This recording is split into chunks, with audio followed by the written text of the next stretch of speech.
avec qui vous choisissez de vivre après 70 ans peut soit prolonger votre vie, soit doucement l'éteindre. Cela peut sembler exagéré, mais c'est pourtant la vérité. En vieillissant, notre santé physique devient plus fragile, nos besoins émotionnels plus profonds, et les personnes avec qui nous partageons notre quotidien ont un impact de plus en plus fort sur notre bien-être. Il ne s'agit pas simplement de confort ou de budget, il s'agit de paix, il s'agit de se sentir vu, écouté, respecté dans ce lieu qu'on appelle chez soi. Dans cette vidéo, je vais vous parler de 5 types de personnes avec qui il peut être bénéfique de vivre après 70 ans. Pas seulement pour des raisons pratiques, mais parce qu'elles peuvent vous aider à vous sentir plus vivant, plus soutenu, plus serein dans votre propre peau. Des personnes rares qui apportent la paix au lieu du stress, la compagnie au lieu du désordre, l'encouragement au lieu du contrôle. Commençons par la première, l'écoutant. L'un des plus beaux cadeaux qu'une personne puisse vous offrir en vieillissant, c'est sa capacité à vraiment vous écouter. Pas simplement entendre ce que vous dites, mais écouter avec cette attention qui dit « Tu comptes, ton histoire compte, tes pensées ont de la valeur ». Si vous avez plus de 70 ans, vous avez sûrement connu ces moments où on vous parla, mais pas avec. Des médecins pressés, des proches distraits, ou même des amis plus attentifs à leur téléphone qu'à vos souvenirs. C'est pour cela que vivre avec quelqu'un qui vous écoute, non pas par politesse mais par véritable curiosité et bienveillance, peut changer une vie. Et la science le confirme. Des études en psychologie du vieillissement montrent que les seniors qui se sentent écoutés au quotidien ont des niveaux bien plus faibles de dépression, d'anxiété et de solitude. Leur mémoire est plus vive, leur sommeil de meilleure qualité. Pourquoi? Parce que se sentir écouté rappelle au cerveau qu'il compte encore, qu'il fait toujours partie de la conversation. Et cette validation émotionnelle a des effets profonds. Baisse de la tension, réduction du stress, ralentissement du déclin cognitif. Mais au-delà des chiffres, parlons simplement. Être ignoré, c'est l'une des souffrances les plus silencieuses qui soient. Vous pouvez vivre dans une belle maison, entouré de tout ce qu'il faut. Si personne ne vous écoute, cette maison devient froide. À l'inverse, même un logement modeste, partageant tentait ne pas de le laisser parler. Il l'encourageait à le faire. Il voulait entendre comment c'était l'école dans les années 60, ce que l'éducation lui avait appris, ce qu'il pensait du monde aujourd'hui. Et grâce à ça, Paul ne faisait pas que vivre chez eux. Il vivait tout court. Alors si vous vous demandez avec qui partager votre maison après 70 ans, ne regardez pas seulement la commodité ou les liens du sang. Posez-vous une question simple. Cette personne m'écoute-t-elle? Me laisse-t-elle une place pour m'exprimer? Parce qu'un bon écoutant ne fait pas que vous entendre, il vous élève, il vous rappelle que votre sagesse n'est pas du bruit de fond, c'est l'histoire principale. Et quand vous vivez avec quelqu'un qui respecte cela, chaque jour devient un peu plus doux, plus léger et surtout profondément humain. Numéro 2, le soutien silencieux. S'il y a bien une personne que chaque senior mérite d'avoir à ses côtés, c'est celle qui voit encore l'étincelle en vous, même quand vous-même, vous avez oublié qu'elle existait. Le soutien silencieux, ce n'est pas celui qui parle fort, ou qui comble chaque silence avec des conseils. Non, c'est cette force discrète, celle qui remarque l'éclat dans vos yeux quand vous évoquez un loisir que vous avez mis de côté. Celle qui se souvient que vous aimiez peindre, pêcher ou faire du pain maison, et qui vous encourage doucement à y revenir, sans pression, sans jugement. C'est une personne qui vous rappelle petit à petit que la joie, la croissance et le sens de la vie sont encore là, à votre portée. Vivre avec une personne comme ça après 70 ans peut complètement changer votre vision du vieillissement. Trop souvent, on est entouré de gens qui agissent comme si nos plus belles années étaient les derrière nous. On vous dit « Repose-toi, ne force pas, va doucement ». Et bien sûr, le repos est essentiel. Mais à force d'entendre ces phrases, quelque chose s'installe, une forme douce mais profonde d'abandon. Comme si l'on ne s'attendait plus à ce que vous essayiez, que vous vous investissiez ou que vous rêviez encore. Et pourtant, quand on vit avec quelqu'un qui croit encore en vous, ici et maintenant, quelque chose se réveille. C'est prouvé. L'énergie émotionnelle est contagieuse. Les études montrent que les seniors qui vivent avec des personnes positives, qui les encouragent à regarder vers l'avenir, obtiennent de meilleurs résultats en mobilité, en mémoire et même sur le plan cardiovasculaire. Pourquoi? Parce que l'encouragement ne fait pas que booster le moral. Il agit sur le corps. Il réduit le cortisol, stimule le système immunitaire et renforce la résilience mentale. Ce sont ces petits élans d'espoir qui vous donnent envie de sortir du lit le matin. Je pense à Irène, 83 ans, ancienne bibliothécaire, veuve depuis plus de 10 ans. Elle vivait seule et avait peu à peu arrêté les mots croisés qu'elle adorait pourtant. Puis sa nièce, Sophie, est venue vivre avec elle après ses études. Sophie ne faisait pas que les courses. Elle apportait une lumière. Chaque matin, elle tendait à Irène le journal avec un clin d'œil et disait « Je parie que tu vas finir cette grille plus vite que moi aujourd'hui. » C'était léger, presque enfantin. Mais ça a marché. Un mois plus tard, Irène replongeait dans ses mots croisés et enseignait même à Sophie ses petites astuces pour aller plus vite. Et vous savez quoi? Irène souriait plus, elle riait plus, elle se tenait plus droite parce que quelqu'un croyait en elle. Alors si vous vous demandez avec qui vivre après 70 ans, posez-vous cette question. Est-ce que cette personne voit qui je suis aujourd'hui? Est-ce qu'elle m'aide à me rappeler que la vie a encore à m'offrir de la créativité, des découvertes et des surprises? Un soutien silencieux ne se contente pas de vous applaudir. Il vous aide à retrouver la musique qui vit encore en vous. Et parfois, il ne faut rien de plus qu'un petit rappel pour se sentir à nouveau vivant. Si vous êtes encore en train de regarder cette vidéo et que vous trouvez ces conseils utiles, écrivez le chiffre 2 en commentaire pour me faire savoir que vous êtes là. Et si ce n'est pas encore fait, je vous recommande de vous abonner et d'activer la cloche pour ne rater aucune de nos prochaines vidéos. Votre soutien nous aide à continuer de créer du contenu informatif et inspirant. Numéro 3. La présence silencieuse. Il existe une forme de compagnie qui ne demande rien. Ni conversation, ni explication, ni effort. Juste une présence paisible, régulière, rassurante. Et pour beaucoup d'entre nous, après 70 ans, cette forme de présence devient plus précieuse que l'or. C'est ce qu'on appelle une présence silencieuse. Ce n'est pas quelqu'un qui remplit la pièce de parole, mais quelqu'un qui y dépose du calme. Une personne qui peut rester assise à vos côtés pendant 1 heure sans dire un mot, et qui pourtant vous fait vous sentir plus entier, plus humain, simplement par sa présence. Cela peut être un vieil ami, un cousin, un voisin, ou même un animal de compagnie.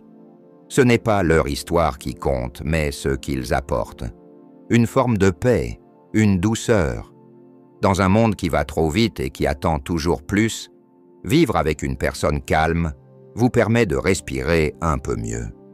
Quand on est jeune, on est attiré par le mouvement, l'action, les bruits de la vie. Mais en vieillissant, notre âme cherche autre chose. La stabilité, la sécurité, le silence habité. Pas la solitude, juste une présence douce. Il y a une grande différence. Les personnes âgées qui vivent avec une personne calme rapportent un niveau de stress plus bas, un meilleur sommeil et une santé cardiaque améliorée. Sans surprise, ce sont aussi celles qui développent le moins d'anxiété ou de dépression avec l'âge. Parce que lorsque votre environnement apaise votre système nerveux, votre corps suit. Une maison calme, habitée par une personne tranquille, devient un refuge, pas seulement contre les bruits extérieurs, mais aussi contre les ruminations, les inquiétudes et les tensions du quotidien. Je pense à Marc, 77 ans. Il a perdu sa femme il y a quelques années et a emménagé avec son vieil ami de lycée, Jacques, lui aussi veuf. Ils ne se sont pas installés ensemble pour se consoler ou parler de leur deuil. Ils ont simplement décidé de partager un toit. Et au fil du temps, sans forcer les choses, quelque chose de beau est né. Chaque matin, ils s'installèrent sur le perron avec leur café. Pas de grandes discussions. Ils observaient les oiseaux. Parfois une blague, un souvenir. Mais la plupart du temps, juste le silence.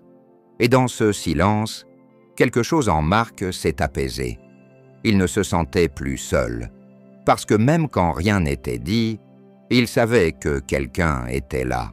La présence silencieuse vous rappelle que vous n'avez rien à prouver pour mériter l'amour ou la connexion.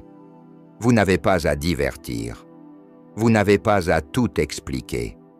Vous avez juste à être là. Et ce simple fait peut guérir bien plus que n'importe quel médicament. Alors si vous réfléchissez à la personne avec qui vivre après 70 ans, ne sous-estimez pas la force du calme. N'allez pas chercher forcément quelqu'un qui va vous occuper ou vous stimuler à chaque instant.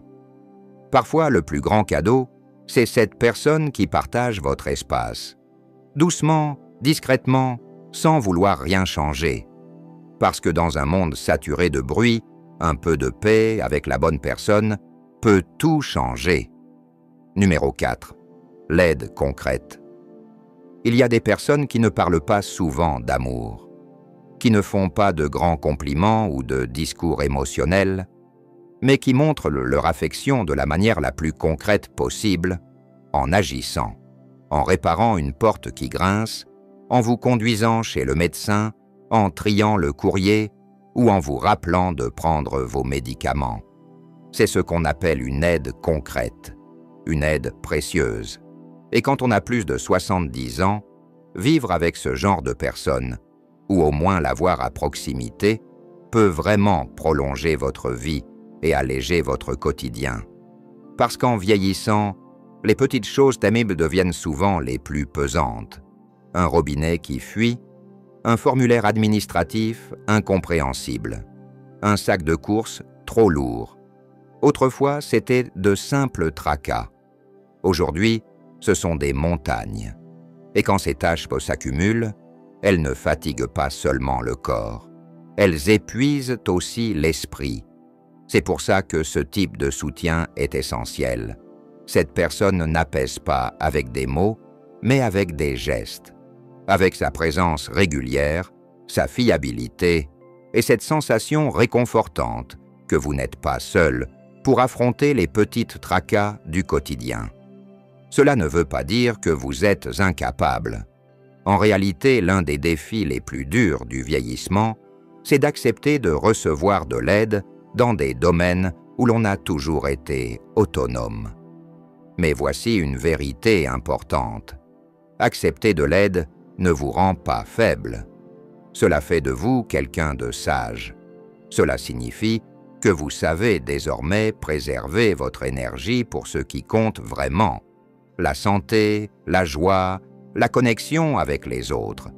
Pas pour des corvées qui vous usent. Et cette aide, parfois, elle ne fait pas de bruit. Prenez l'exemple de Jeanne, 81 ans, qui vit seule dans une banlieue paisible. Sa nièce Sophie habite à 5 minutes. Elle passe 3 fois par semaine. Elle apporte les courses, trie les papiers, sort les poubelles et aide pour les petits soucis avec l'ordinateur ou le téléphone. Sophie ne fait pas de grands discours. Elle ne cherche pas à tout gérer. Elle est juste là, discrète, fiable, et ça change tout. Grâce à cette présence régulière, Jeanne se sent plus forte, plus en sécurité. Elle n'appréhende plus les petites choses du quotidien. C'est ça, le secret. L'aide concrète ne vous prive pas de votre indépendance. Au contraire, elle la protège. Elle évite que vous dépensiez votre énergie dans ce qui ne vous apporte rien de bon. Elle n'impose rien. Elle soutient. Elle y est là, comme une main discrète sous votre coude quand le chemin devient glissant. Alors si vous vous demandez avec qui vivre après 70 ans, pensez à quelqu'un qui complète vos besoins. Quelqu'un qui remarque l'ampoule grillée avant vous. Qui vous rappelle que votre rendez-vous chez le dentiste est demain.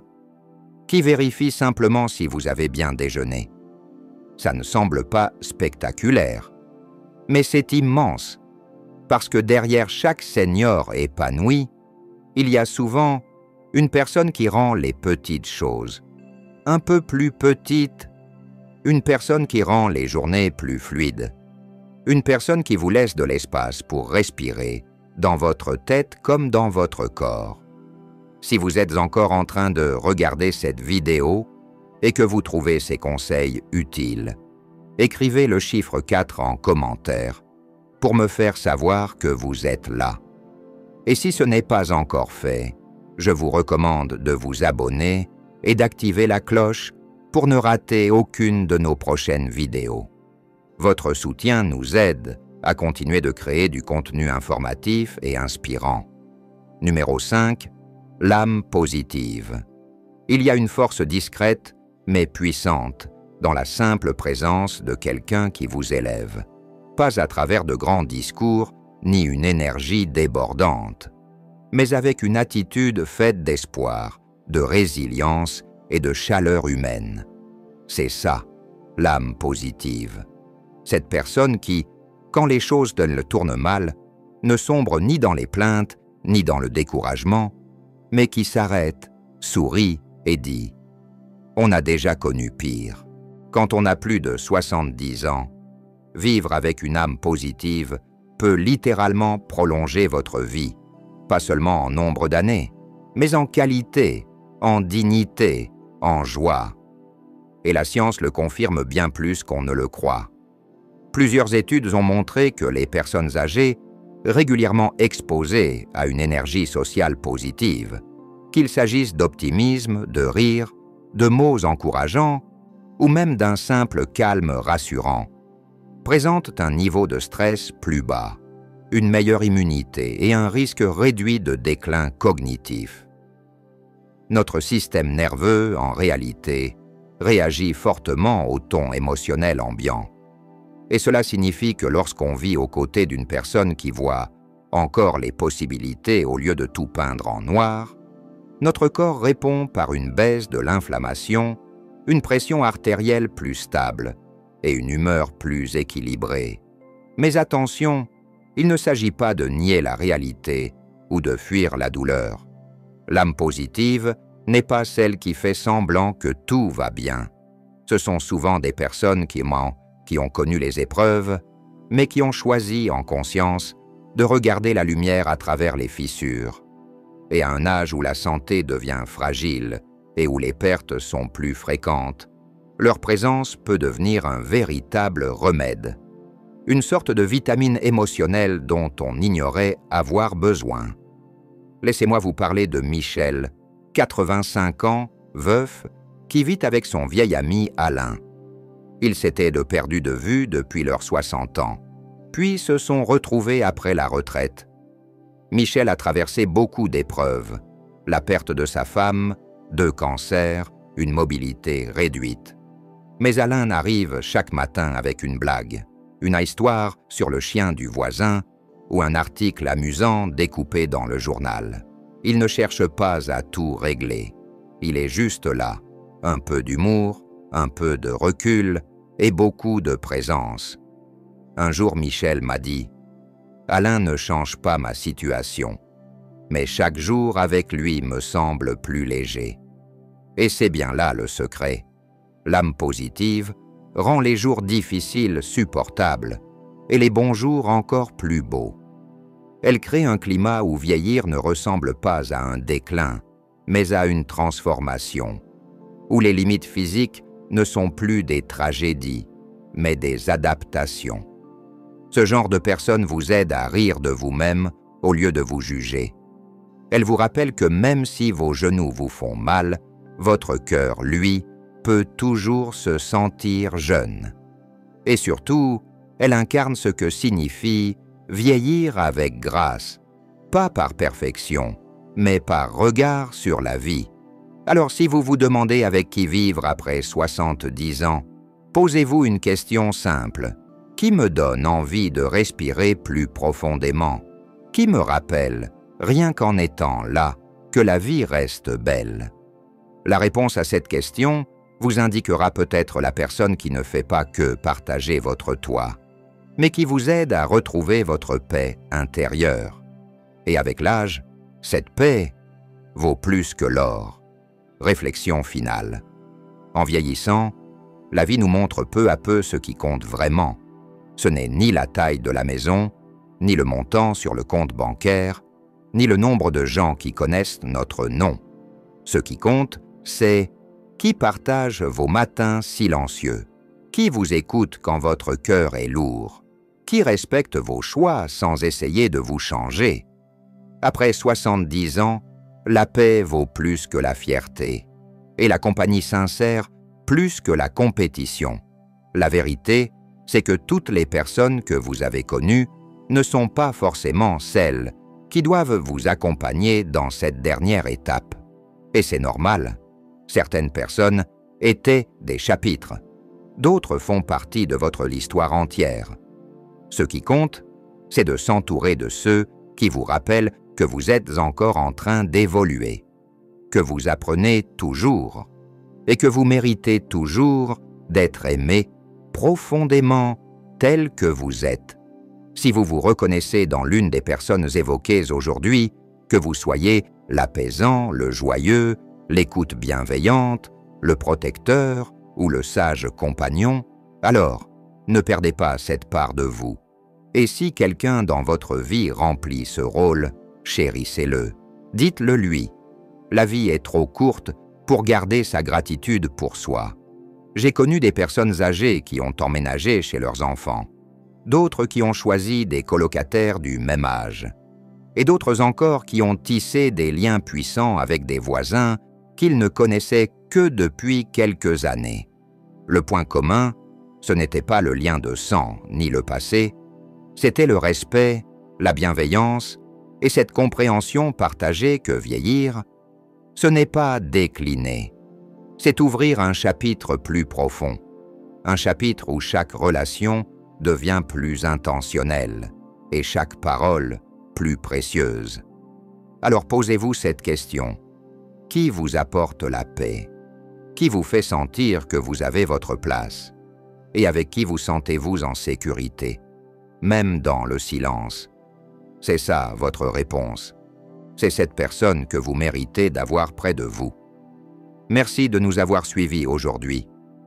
Nous serions ravis de lire vos impressions. Partagez en commentaire ce que vous avez retenu de cette vidéo et dites-nous comment vous comptez utiliser ces idées dans votre propre vie. Vos mots nous touchent profondément, alors n'hésitez pas à les partager. Si cette vidéo vous a plu et vous a été utile, pensez à mettre un j'aime, à vous abonner et à la partager autour de vous. Votre soutien nous permet de continuer à créer du contenu utile, bienveillant et inspirant pour vous. Merci de votre présence et à très bientôt pour une nouvelle vidéo